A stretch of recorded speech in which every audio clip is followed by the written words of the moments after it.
Hi, I'm so glad that you're with me today and Roy's helping me out. It's April 27th of 2023 and we are sort of at one end of our family conference, but there are still some events and I don't want you to miss any of those. I'm going to give those to you in a minute. And our verse for meditation is 1 Corinthians 15:20 that says, "But now is Christ risen from the dead and become the first fruits of them that slept." I want to continue in a minute our series of meditations on the resurrection of our Savior. Here's your quote for today. "Character cannot be developed in ease and quiet.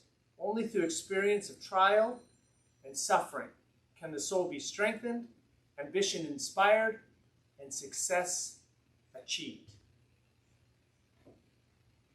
That was from Helen Keller, and if you know anything about her life, you know that she certainly experienced her share of trial and suffering. Now, we have been enjoying a wonderful family conference. It's not too late to join us.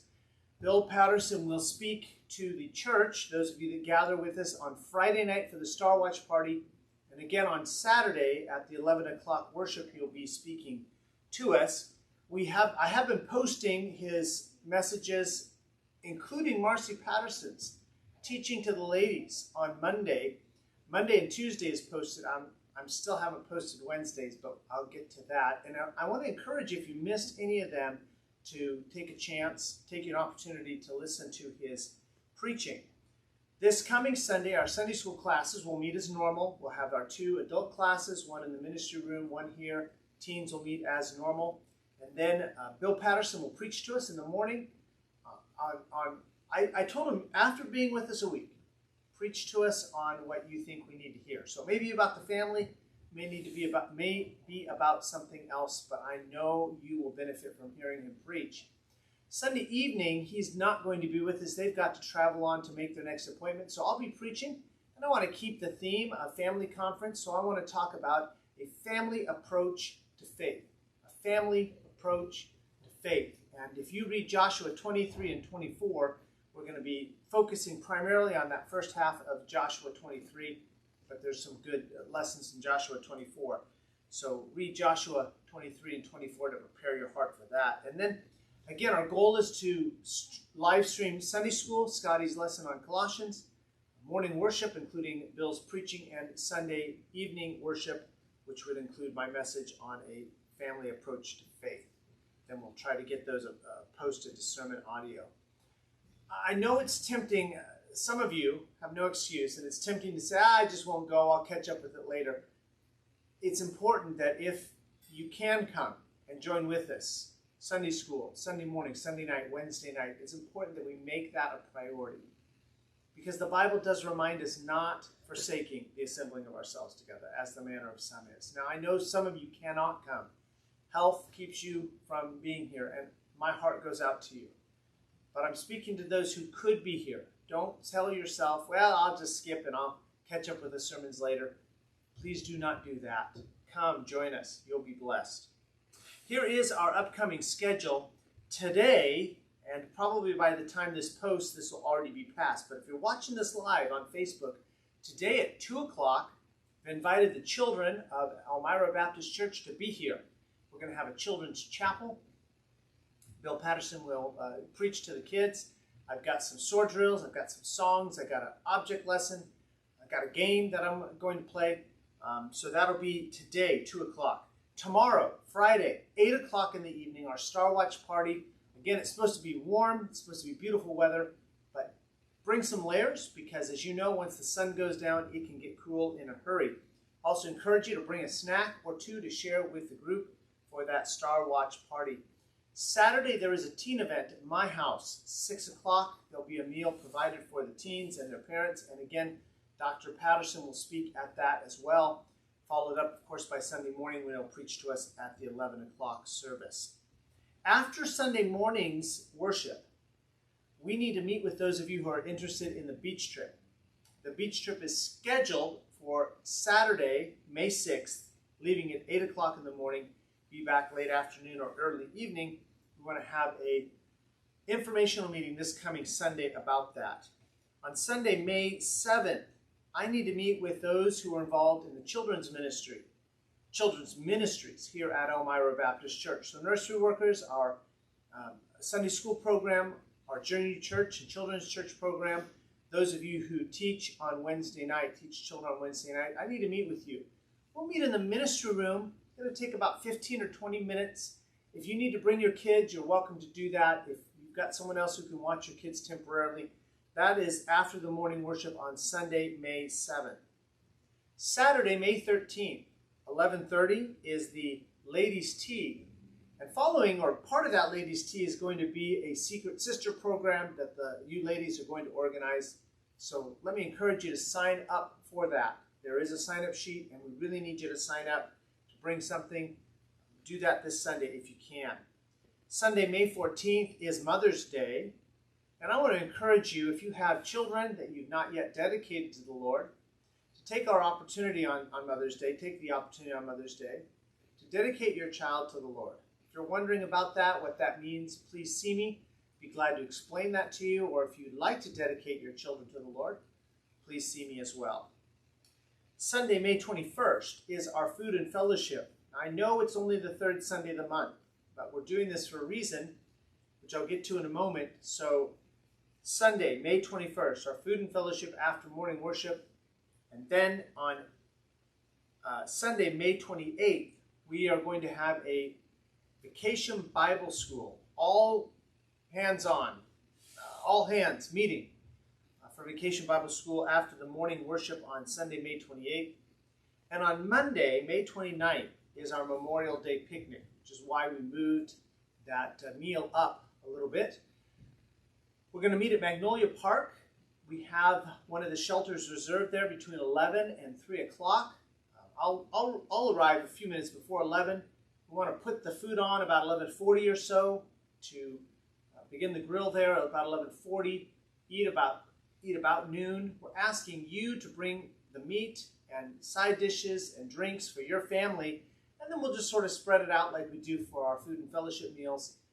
But again, if you'll bring a meat and side dish, just drinks, chips, whatever your family would eat, we'll have plenty of food there. That's on Monday, May 29th. If I didn't mention it, it's at Magnolia Park. Magnolia Park down here in South Vacaville.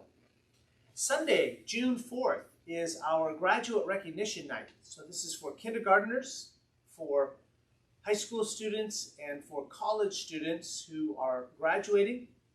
That's again Sunday, June 4th. If you have a graduate, please see me. We'd like your graduate to participate. Now, when I say graduate, I mean someone who will be here on that evening, Sunday night, June 4th for that.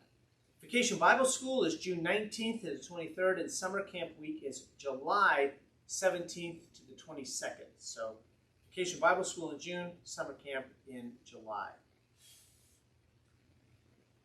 Wednesday night, next Wednesday night, May 3rd, we're going to be split into a men's group that's going to meet in here, and a ladies group that's going to meet in the ministry room. That will not be live streamed. Starting Wednesday, May 10th, we're going to be meeting jointly, men and women in here.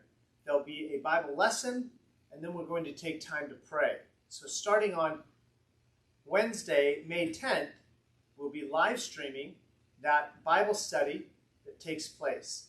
Again, that's often a very interactive, give and take. Questions are asked, answers are given. I ask questions, people answer. I think you'll benefit most by being here in person on Wednesday night. It begins at 7 o'clock, and we share requests and take time to pray. Nursery will still be provided. Children's classes continue as normal. I need some help. We have a widow in our church who needs to move some items from storage, significant number of items from storage to her new apartment. And the best day of all the days in May to do that is going to be the 13th of May. So let me ask if you are available to help in the morning, starting about 10 o'clock, probably until about 2 or 3. If you'll help, I'll get you some lunch. But I need probably a good 4 or 5 men who can lift and move things to help move from a storage unit to a widow's apartment. That'll be on Saturday, May 13th. And yes, I know that is the same day as the ladies' tea, But as I looked at the schedule, and her schedule, that was the best of all the days to do it. Our devotional this morning comes from 1 Corinthians 15, verse 20. But now is Christ risen from the dead and become the first fruits of them that slept. First fruits is an Old Testament idea, an Old Testament term. When they started the harvest, the very first items that they would harvest, the very first figs, the very first grapes, the very first of the wheat would be given to the Lord. That was the first fruits. And it was an indicator that the harvest was beginning and that much more was to follow. And Jesus' resurrection is a guarantee of our own resurrection. He died, dead. If doctors would have examined him on that Saturday, they would have said, this man is dead. There's no life in him. But then Sunday morning, he's alive. That's resurrection. Many of us have loved ones who have died. I suspect that if the Lord doesn't return soon, at some point in the future, I too will go on and go into glory. My body will be separated from my spirit. But resurrection guarantees that this body will be resurrected. Just as Jesus was resurrected, I too will be resurrected. So Jesus' resurrection is a guarantee of our own resurrection. I think that's important, and let me illustrate it with this true story. Some years ago, I met with a life insurance agent, and he was trying to sell me a life insurance policy. And it was one of those issues where it just seemed too good to be true. The premium was so low, and the benefits were so high, something wasn't right. So I did some research on the company. Found out the company had recently gone through some financial turmoil, and though it wasn't bankrupt, it wasn't even headed for bankruptcy, they had made some major changes in the leadership, and it was a company, a life insurance company in transition. Now, if there's one thing you don't want a life insurance company that may not be there in 2 or 3 years. I mean, what's the point? So I brought this to my agent's attention. Oh no, he said, yeah, they've had some struggles, and he didn't seem to know all the details as I did, just doing some internet searches, but they've had some, but they're on the right track. They're doing great. I said to my life insurance agent, I said, how much life insurance do you have with this company? He said, well, I don't. I said, I use this company over here. I said, now wait a minute. You're trying to sell me life insurance with a company that you don't trust enough for your life insurance. If this is such a great deal, this life insurance is such a fantastic deal, why aren't you with this company? Now, my point is that I didn't end up buying that life insurance, by the way. My point is this. If God would promise us the resurrection but not have any evidence of it, that would be hard. But God the Father raised his Son, Jesus Christ, from the dead, and Jesus is alive today. As an example to us that one day we too will be raised from the dead and stand next to God the Father. I don't know all the details. I don't know what that's going to be like, but I know this. I'm looking forward to that resurrection day. I'm looking forward to seeing loved ones who have preceded me into glory and see them in their new, resurrected, glorified bodies standing by God the Father's side. I hope we'll see you Sunday when we worship the risen Christ. We'll meet at 9:45 for Sunday school, 11 o'clock for morning worship, and 5 o'clock for evening worship. Please be here.